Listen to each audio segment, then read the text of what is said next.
let's talk a little bit about Jane, or Jenny June as her pen name was, Cunningham Crowley. She is instrumental behind cirrhosis and later behind the General Federation of Women's Clubs.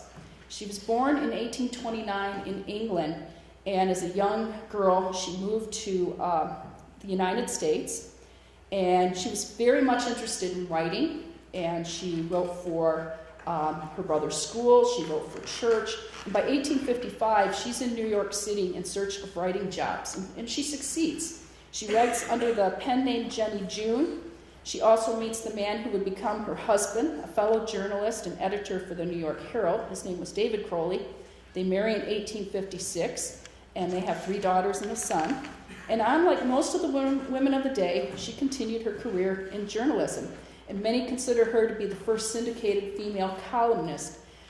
She wrote about conventional women's interests, actually published a fairly well-known cookbook, but she is angered in the late 1860s when the New York Press Club has an honorary dinner for author Charles Dickens, and she and other women who write for a living, they want to attend this dinner, and they are refused. So she organizes cirrhosis. In 1868, they incorporate in 1869, and as I said, this is at the time when the New England Women's Club is taking off. And I think that there are many women's organizations in Michigan that fit that model of the New England Women's Club, and I think the next thing I need to do is start looking at professional and business women's organizations, because I know at least in the Kalamazoo area, we had a business and professional women's club. We had another group called Altrusa. And if you want to find out what the women of Western Michigan University were doing when they weren't in the classroom, they were usually at the Altrusa Club, and they were organizing events. They were helping to get parks established, or in the case of the Business and Professional Women's Club, they were helping to get a new fountain in downtown Kalamazoo. But let's look at some of these Michigan women's organizations. And here we have, not too far from here, we have the Grand Rapids Ladies Literary Club. Now this is an interesting group. They have direct ties to Kalamazoo because Lucinda Hinsdale Stone's niece lived in Grand Rapids, and at the archives of the club in Grand Rapids, there's actually a copy of the letter that she writes to her Aunt Lucinda saying, why don't you come to Grand Rapids for winter, help us get a club established. And as far as we know, Aunt Lucinda went to Grand Rapids, helped get the club established. The women would be instrumental in getting the Grand Rapids Public Library established. There's somewhat of a disagreement, though, after the library is established, what the role of the women will be. And so they break from the library and they become a women's club. They changed their name. And this was their building. It's sort of in the vicinity of Division and Cherry Street in downtown Grand Rapids. And when I was working on my research, I literally went in the clubhouse. I looked at the records.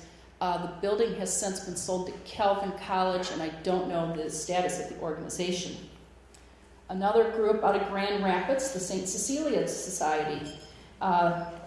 They start in 1894. They are devoted to music, and the building was constructed for musical performances, so very much an arts orientation. And in fact, the ladies, the Grand Rapids Ladies Literary Society and the St. Cecilia Society both have magnificent auditoriums. And if you just Google those building names or the organization name for St. Cecilia, you will find that they have an ongoing program of musical performances. The Grand Rapids would have so many women's clubs that they would eventually found a Grand Rapids Federation of Women's Clubs in 1896. And some of the charter members would include the Ladies Literary Club, the West Side Ladies Literary Society, the St. Cecilia Society, and others. Here's a view of the Lansing Women's Club. And the Lansing Women's Club was organized March 18, 1874 for study and mental improvement. And this would be the first Michigan organization to join the General Federation of Women's Clubs. And I also understand that this organization has members that are instrumental in forming the Michigan Federation of Women's Clubs, and it's something I would like to explore a bit more. In Detroit, this is a view of the Women's City Club.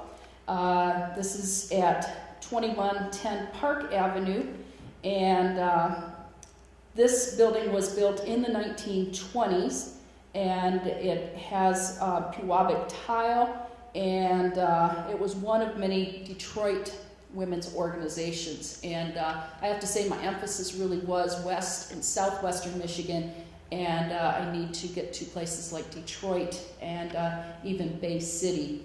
I have found more limited participation when you get into the far northern reaches of Michigan, and where you have some communities like Marquette where they had women's organizations going because they had a population base. And speaking of north of here, the Traverse City Women's Club. They had a ladies' library association as early as 1869, but the Women's Club of Traverse forms in 1891 with 55 charter members, and this group would continue until 2008. So they've been they went for a good long spell. They put on plays, they hosted receptions, but they also worked with the city council and police. They lobbied successfully for garbage collection, a 9 p.m. curfew for children under 18, for parks and playgrounds. They organized a city hospital, a maternity ward, and free beds for the needy. So, and of course, the Muskegon Women's Club.